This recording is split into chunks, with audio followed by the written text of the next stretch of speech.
السلام علیکم دوستو، آج حضرت وارث پاک کی زندگی کے بارے میں اور ان کے خاندان کے بارے میں کچھ معلومات لے کے پیش خدمت ہوں۔ آپ لوگ غور سے سنیے۔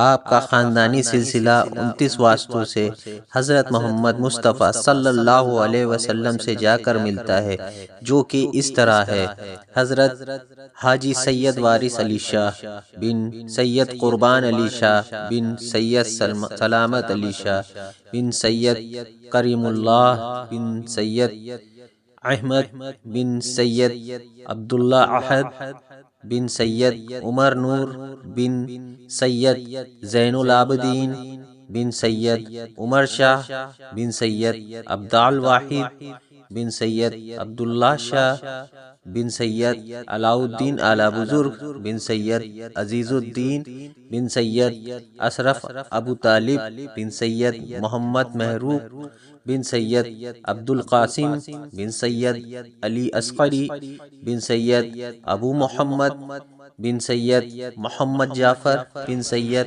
مہندی بن سید علی رضا بن سید قاسم حمزہ رحمۃ اللہ علیہ بن سید حضرت امام موشا کاظم بن سید حضرت جعفر صادق بن سید حضرت امام محمد باقی بن سید حضرت امام زین العابدین امام حسین بن شیر خدا علی المرتضی زوجہ سیدۃ النساء حضرت فاطمہ بنت رسول بن حضرت سرور کائنات محمد مصطفیٰ صلی اللہ علیہ وسلم۔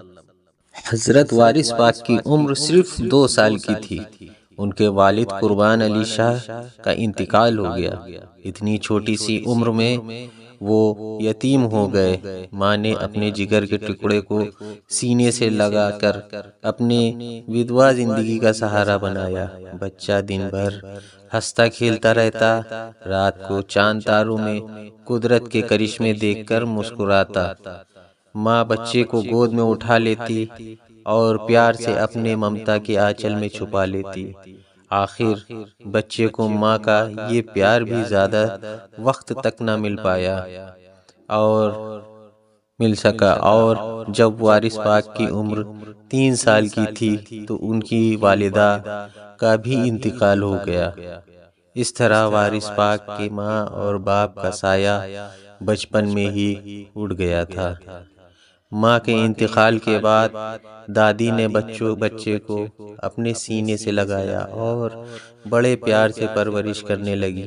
جب وارث پاک کی عمر 5 سال کی ہوئی تو بڑے پیار سے ان کو بسم اللہ شریف پڑھائی اور بچے کو پڑھانے کے لیے باقاعدہ مولوی صاحب گھر پر آنے لگے۔ بچپن میں سبھی پیار سے انہیں مٹھن میاں کہتے تھے۔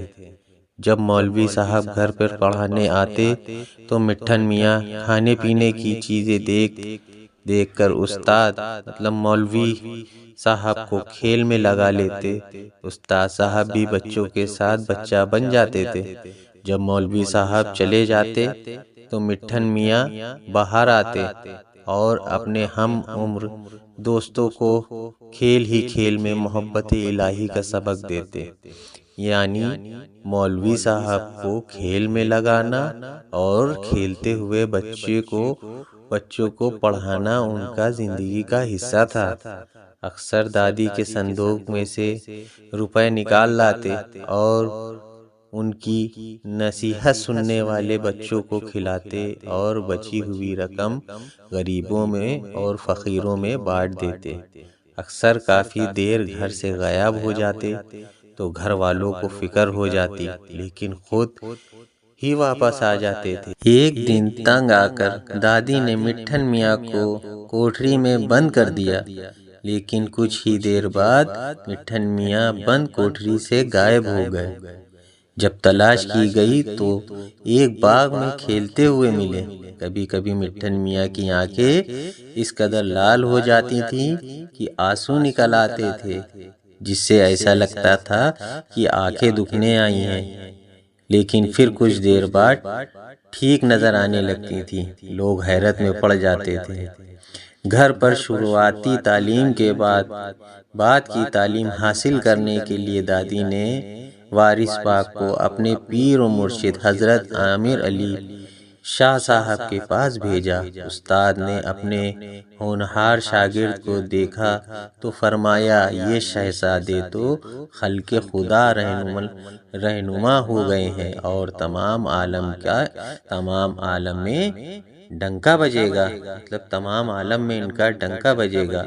حالانکہ وارث پاک مکتب میں جانے لگے، مگر عام بچوں کی طرح آپ قرآن کریم کو بغل میں نہ دباتے بلکہ اپنے سر پر رکھ کر لے جاتے اور پھر اسی طرح مکتب سے مکان تک نہایتی ادب و احترام سے قرآن مجید کو سر پر رکھتے ہوئے واپس آتے۔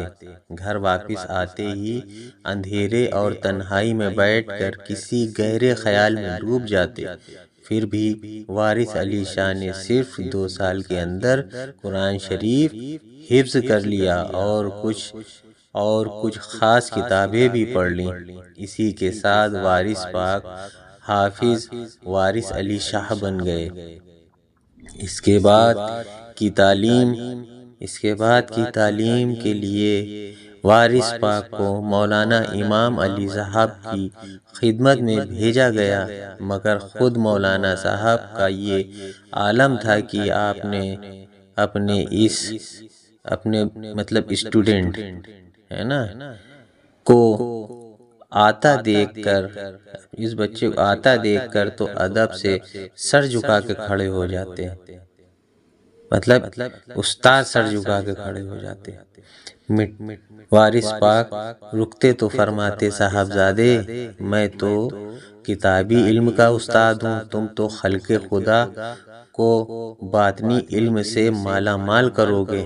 ابھی وارث پاک میاں کی عمر 7-8 سال کی ہی ہوگی، آپ کو اپنی دادی کے پیار سے بھی محروم ہونا پڑا۔ ان کی دادی کا انتقال ہو گیا تھا۔ دادی کے انتقال کے بعد دنیا میں بڑی بہن کے علاوہ اور کوئی چاہنے والا نہیں رہ گیا تھا۔ جن کے شوہر خادم علی شاہ اپنے سمے کے کامل بزرگ تھے جو لکھنؤ میں رہتے تھے، اس لیے وہ وارث پاک کو دیواں شریف سے لکھنؤ لے آئے اور آگے کی تعلیم کے لیے محفل میں داخل کر دیا۔ یہاں سے آپ حیرت انگیز کراماتیں ہونے لگیں، یہاں سے مطلب آپ میں حیرت انگیز کراماتیں ہونے لگیں۔ اگر آپ کو اور جاننا ہے تو جلدی سے ہمیں کمنٹ کر کے بتائیے اور چینل کو سبسکرائب کریے۔ انشاءاللہ تعالی آگے کی ویڈیو پارٹ 2 جلد ہی لے کر ہم آئیں گے۔ جب تک کہ آپ سب بھائی خوش رہیے، بہت خوش رہیے اور دعاؤں میں اپنے بھائی کو یاد رکھیے۔ السلام علیکم۔